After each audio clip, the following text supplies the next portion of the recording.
Yes, people, welcome back to the 1894 the Champions League return. City travel to Bruges in the group stage game. Let's get right into it. Okay, as I said, City travel to Bruges for the next game of their Champions League group stage campaign. The last time we were out, we lost 2-0 in Paris, but you have to make allowances, don't you? We had a week of hell there. We beat Chelsea, we drew Liverpool, and we played PSG in between, so it was kind of a tough one. But it's back, it's time to make amends. I think we have Bruges back to back. But before we talk about the game, I want you all at home to do me a favour. We're going to pop up a poster that Dara handmade himself on screen right now for you to see. He's been desperate for your opinions. He thought he was being creative and nice. Just let us know your thoughts. Let's be fair. Before we go on, right? It was creative. It just wasn't executed very well, right? And when I say it wasn't executed very well, it means I still got further than Joe. So. Right, let us know your thoughts anyway. Anyway, let's get into the Champions League. Dara, it is exciting. It's a competition that we failed so miserably at in the final last year, but we have a real chance now, back-to-back Bruges, to take 6 points off them, and that puts us on 9, because we beat Leipzig 6-3 a few weeks ago, and that would essentially put us through, I would imagine, 9 points, whether it's top of the group or second, who really cares as long as we go through. What do you think, mate? Yeah, mate, just go out and play full team, don't even think about it, don't even think about rotating, just play full team, go out there, get 3 points, don't even think, just don't think. Just play the full team. Don't overthink it. Full team, false nine, whatever you want. Just go out and win. Because, I mean, even an average say for City, you should be putting 1 or 2 past Bruges and not conceding. You know what I mean? Like, we're a good enough team. We made it to the final last year. We've got out of group stage every year, I'd say, for the last 7-8 years. Something.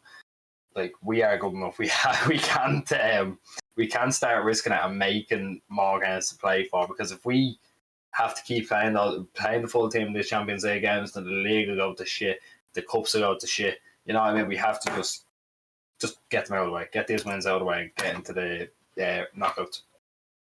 We're just off the back of a win against Burnley on the weekend. A 2-0 win. It wasn't the most convincing win I ever saw in my life. I know you guys did the review.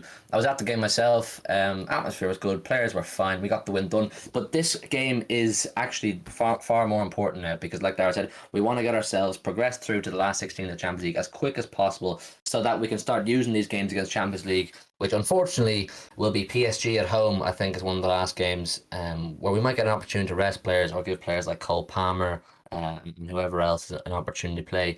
But I still do firmly believe that it's not the biggest game of the week. We have Brighton on the weekend. The Premier League is pretty hot right now. We want to win those games. In terms of Bruges, I'm pretty sure they had 1 or 2, at least one pretty big result. I think they either drew with or beat PSG on game week 1. They're not regular Champions League group stage participants, but they clearly have something about them if they can break down a team like PSG who we couldn't. Do you know anything about Bruges? Is there anything to expect? Or how should City approach this? Just regular game plan, same thing as usual? Regular game plan, because you should be a regular game plan against every team in Europe, because you can beat every team in Europe. That's the thing. You can beat every team in Europe. It should just be the regular game plan, because Bruges shouldn't be out special. But obviously, they put it up to Paris. They put it up. I think they beat Leipzig. I'd like to say they beat Leipzig. We're third in the group behind them because they beat Leipzig. They're a good team. Just purely looking at it on paper, I couldn't. I could tell you one name for them. It's our attacking midfielder, but like he's just. I don't know anything about them really, but they all tend to play those teams, those European teams. Like I know Belgium's not in Scandinavia, but Scandinavian teams, the Belgian teams seem to play very good football. They're just bred to play good possession-based football. Gotta have to attack it. It's gonna be a very similar game to what I feel like Brighton's coming up to. You know what I mean? Like you're gonna have to just break them down. It's gonna be simple as that. I think there's possibly a banana skin here to worry about, because yeah, definitely. If Bruges do get a result off us, say they were to beat us this week, and then maybe get a draw off us in the Etihad or something like that, we're under ferocious pressure then to qualify. So City actually have to win this game. Like I said, for 2 reasons now: the banana skin of putting ourselves under, the pressure of possibly not qualifying for the next stage, and also we want the comfort, if all things go to plan, of possibly resting players further down the line, because we do have some very big fixtures in the Premier League in November and December, which it would be very handy to not have to field a full strength team. But I think there's definitely room. We have some players who are returning from injury for this game who'll probably be on the bench, but I think you're right at the start there of your sort of analysis, which is that we'll probably go full strength for at least the first hour or so of the game to, hopefully City's regular game plan will be enough to break them down. I think the team looked a little bit fatigued, possibly after the international break against Burnley. So maybe this new competition, it'll be refreshing. I'd imagine Grealish, who got a day off against Burnley, will be back on the team, give us a bit of life, because we were struggling, I think, at times to break Burnley down. But, that's no shame. They're a hard team to break down.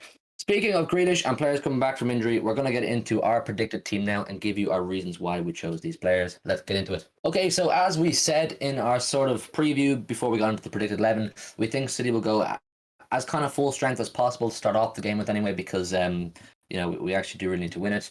But there are some tweaks to what we saw on the weekend. So in goals, we have Ederson as usual. I think that was pretty straightforward. On the right, Kyle Walker. Centre halves, Diaz Laporte, who will replace John Stones, who played quite well against Burnley. Cancelo on the left. Dara, this is our strongest back four, I think. I think it's pretty obvious now at this stage, because when these four played together so far this season anyway, they put in a pretty good shift.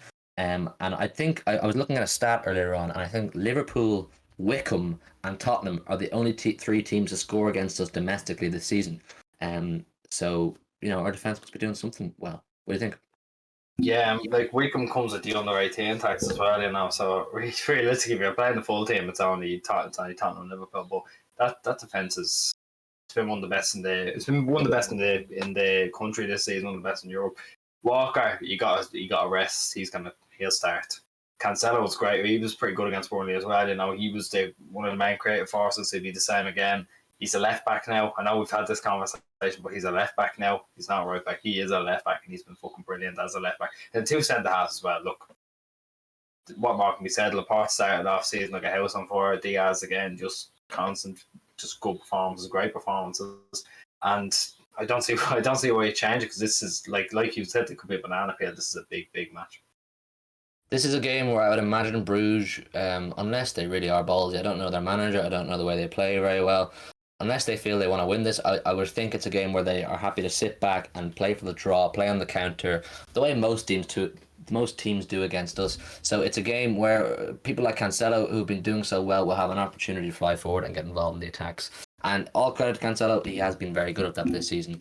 Now, moving into the midfield, I think it was pretty straightforward who we would choose for our defensive midfielder, Rodri. Rodri has been absolutely fantastic this season. I think he's the starting man in number 6 at the minute. I think Fernandinho's going to struggle to take his place, but we do have the comfort of Fernandinho on the bench, who is a great reinforcement to bring in if necessary.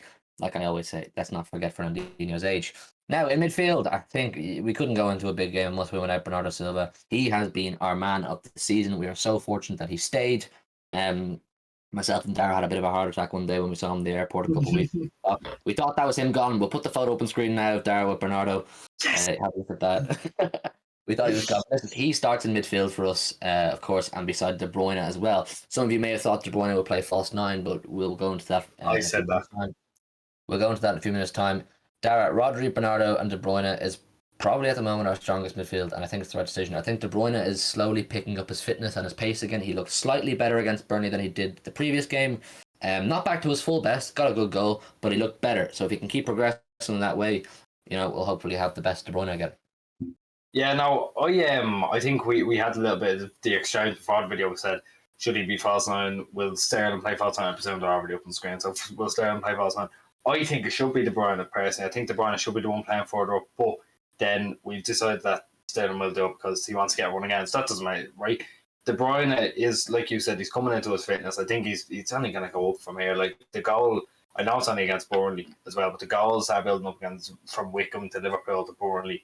They're going to get him confident again. They're going to get him playing his best football, and we're going to need it. And he knows he's going to need it as well. He's on the captain list. He knows what this means, and hopefully he can go and get another few during this game. But wherever he plays, I do think he'll just pick it up even more so this week. Yeah, all credit to him. Even when he's not at full fitness or not at his beautiful best, he is still a man we can look to pick up goals. I mean, like we said in the Liverpool game, if you watched the review, he was pretty poor overall against Liverpool, but let's not forget he still scored a second goal, which was obviously crucial. So that's a testament to De Bruyne. Moving into the front three, the return of the main man, Jack Grealish. He was rested against Burnley. He has played the most minutes for City this season, so he was probably due a rest, and it worked out great. Sterling in the middle and Jesus on the right. Yes, you have all noticed at this stage that we have taken Phil Foden out. Phil Foden will be on the bench, of course, ready to come on as an impact sub. For us, this is just our predicted. If stuff hits the fan, Phil Foden come on and save us. Grealish, I would expect to be ready to go, raring to go, full of enthusiasm and energy. I think he was taken off prematurely by Gareth Southgate in an English game a week or two ago, and then he had obviously the whole day off against Burnley. He's got a real chance now to come in and add some life to the game. Now, Sterling up front. is a controversial one. He is not playing his best football up front. He had a heart-to-heart with Pep recently where he said, I will do my best. The reason, like, I wouldn't personally choose him, but the reason we've put him there is because we think after the heart-to-heart with Pep where he says, I'll do my best up front, Pep will give him a run of games. Regardless of how he's playing, he'll give him 5 or 6 or 7 games, maybe consecutively, to see can he play into form. Now, before this video, we had the conversation about this middle role, or maybe it was yesterday. We said that in reality, no one has played well in this role, bar De Bruyne. I find when Grealish has played there once, maybe twice, definitely against Liverpool at one stage, he wasn't great. Foden has played there before, and for Foden to not stand out at any point in the game, it's weird. He wasn't great up front either. So I do make slight allowances for Sterling that it's difficult for a winger to just adapt to the middle role. But De Bruyne seems to be able to do it the best, even though it doesn't suit him either. And then, of course, Jesus on the right, who I don't think featured against Burnley, if I'm correct. He is playing his best football, obviously, on the right as well, as competition for Mahrez. Jesus had some balls saying to Pep, I want to play on the wing and not up front anymore. But it's working out. It's working out. Wingsus is. He's no longer Bumsus, he's Wingsus. Dara, the front three. It writes itself all but for that middle role. The two wingers have been great. I think when Grealish coming in, people say he's underwhelming. I think he just, like me and you have seen it firsthand. Whenever he gets that ball, you just stand up. Like it's you're attractive. As soon as he gets that ball at his feet, you think something magic could happen here. Jesus, he's been unbelievable again this season. He's woken up. I think whenever we get linked with a new striker, he just wakes up and starts playing well. But Sterling for the middle again, I do agree with you. No one's been too stand out in that false nine striker, whatever you want to call it, role. Torres out for 3 months. You're going to have to get someone who can play there. And the only way you're getting Sterling to do it is getting him a run of games. And if it doesn't work out, it doesn't work out. But the only way you're getting him on form, you can't just keep dropping him and expect him to pick up form, I think, is what we've come to the agreement and said. But, you know, like you said about Foden, he can come in if shit hits a fan. I think is what you said. If shit hits a fan, he can come in and he can replace him and you'll do fine.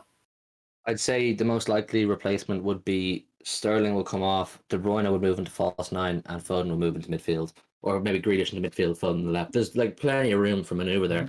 But you're right, it's tough for Sterling, and with the absence of Ferran Torres, as you said, for 6 to 12 weeks or something, he's out for ages. He's out for something like that. He's out for ages, so we're going to have to find someone. We're going to have to give someone some consecutive games. And listen, if he's confident, or wants to build up confidence, you may as well give it to Sterling. But I just want to talk about the bench for a sec real briefly. You know, we have players like Gundogan coming back. It's a good opportunity for him to maybe get 20-25 minutes under his belt, and then maybe give him something similar against Brighton, get him back on his feet.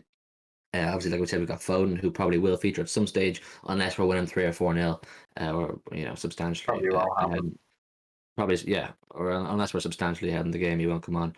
And then I would like to see Cole Palmer get a run.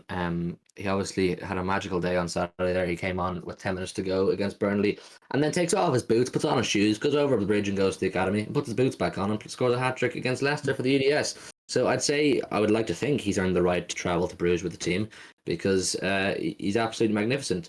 But listen, that's just our team predictions. We are rarely fully correct. Leave your thoughts down below. Would you play anybody different? Is there anyone you'd like to see? Please bear in mind the circumstances, like the Ferran Torres injury, the Sterling conversation with Pep. The back four, I think, will realistically be that, and Rodri will probably be there. But from the front five, it could really be anything. He could decide to play Gundogan from the start and see what happens. But let us know your thoughts. We will, of course, have a watch along for this game. Not sure who'll be on it. I think it'll be Dara and Joe, so do join them for the show and let them know your thoughts on match day. Leave a like on the video. We are so close to 500 subs now. It's a massive goal for us. It'll be a massive milestone for us, and we really appreciate all your support. Thanks again for watching, and we will see you for the watch along.